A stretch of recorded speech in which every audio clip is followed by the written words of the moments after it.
I would like to tell you all that you are all actually cyborgs, but not the cyborgs that you think. You're not RoboCop and you're not Terminator, but you're cyborgs every time you look at a computer screen or use one of your cell phone devices. So what's a good definition for cyborg? Well, traditional definition is an organism to which exogenous components have been added for the purpose of adapting to new environments.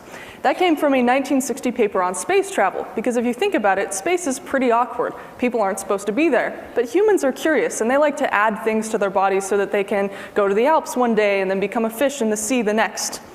So let's look at the concept of traditional anthropology.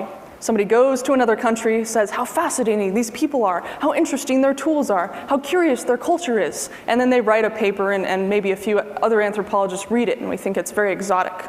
Well, what's happening is that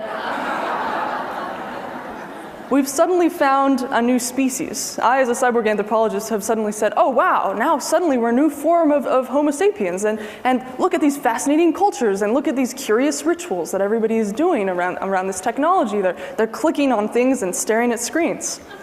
Now, there's a reason why I study this versus traditional anthropology, and the reason is that tool use, in the beginning, for thousands and thousands of years, everything has been a physical modification of self. It has helped us to extend our physical selves, go faster, hit things harder, and there's been a limit on that. But now what we're looking at is not an extension of the physical self, but an extension of the mental self.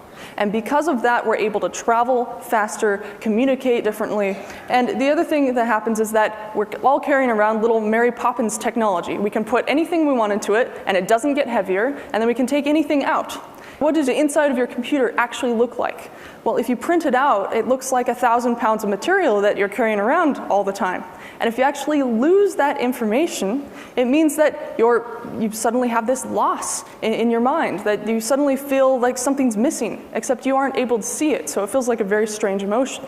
The other thing that happens is that you have a second self. Whether you like it or not, you're starting to show up online, and people are interacting with your second self when you're not there.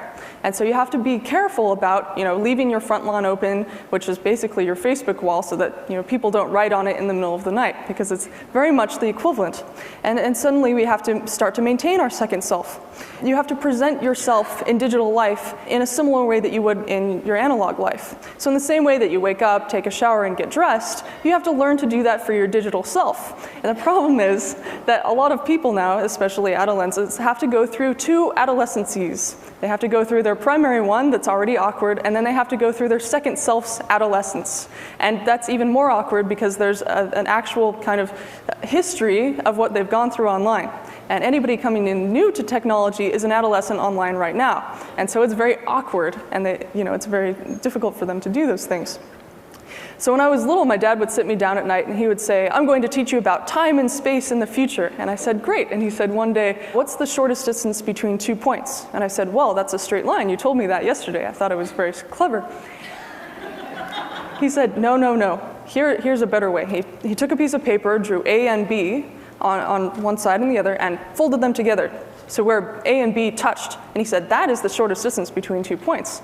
And I said, Dad, how do you do that? He said, well, you just bend time and space. It takes an awful lot of energy, and that's just how you do it. And I said, I want to do that. And he said, well, okay. And so when I went to sleep for the next 10 or 20 years, I was thinking at night, I want to be the first person to create a wormhole, to make things accelerate faster, and I want to make a time machine. I was always sending messages to my future self and using tape recorders. But then what I realized when I went to college is that technology doesn't just get adopted because it works. It gets adopted because people use it, and it's made for humans. So I started studying anthropology. And when I was writing my thesis on cell phones, I realized that everyone was carrying around wormholes in their pocket. They weren't physically transporting themselves, they were mentally transporting themselves. They would click on a button and they would be connected as A to B immediately. And I thought, oh wow, I found it, this is great. So over time and space have compressed because of this. You can stand on one side of the world, whisper something, and be heard on the other. One of the other ideas that comes around is that you have a different type of time on every single device that you use. Every single browser tab gives you a different type of time. And because of that, you start to dig around for your external memories. Where did you leave them? So now we're all these paleontologists that are digging for things that we've lost on our external brains that we're carrying around in our pockets. And that incites a sort of panic architecture. Oh no, where's this thing? It's coming in. We're all I Love Lucy on a great assembly line of information, and we can't keep up. And so what happens is when we bring all of that into the social space, we end up checking our phones all the time. So we have this sort of thing called ambient intimacy. It's not that we're always connected to everybody, but at any time we can connect to anyone we want. And if you were able to print out everybody in your cell phone, the room would be very crowded. These are all the people that you have access to right now. In general, all of these people, all your friends and family that you can connect to. And so there are some psychological effects that happen with this. What I'm really worried about is that people aren't taking time for mental reflection anymore. And that they aren't slowing down and stopping being around all those people in the room all the time that are trying to compete for their attention on the simultaneous time interfaces, paleontology, and panic architecture. They're not just sitting there.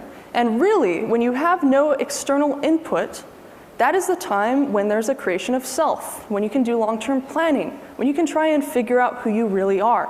And then once you do that, you can figure out how to present your second self in a legitimate way, instead of just dealing with everything as it comes in and, oh, I have to do this, and I have to do this, and I have to do this.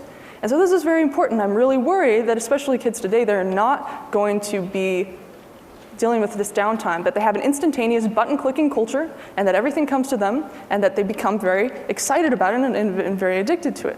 So if you think about it, the world hasn't stopped either. It has its own external prosthetic devices. And these devices are helping us all to communicate and interact with each other. But when you actually visualize it, all the connections that we're doing right now, this is an image of the mapping of the internet.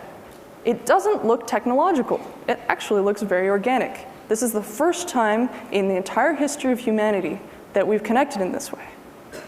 And it's not that machines are taking over. It's that they're helping us to be more human, helping us to connect with each other. The most successful technology gets out of the way and helps us live our lives.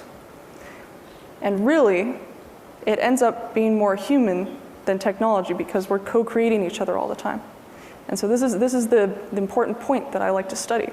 Things are beautiful, that it's still human connection. It's just done in a different way. We're just increasing our humanness and our ability to connect with each other regardless of geography. So that's why I study cyborg anthropology. Thank you.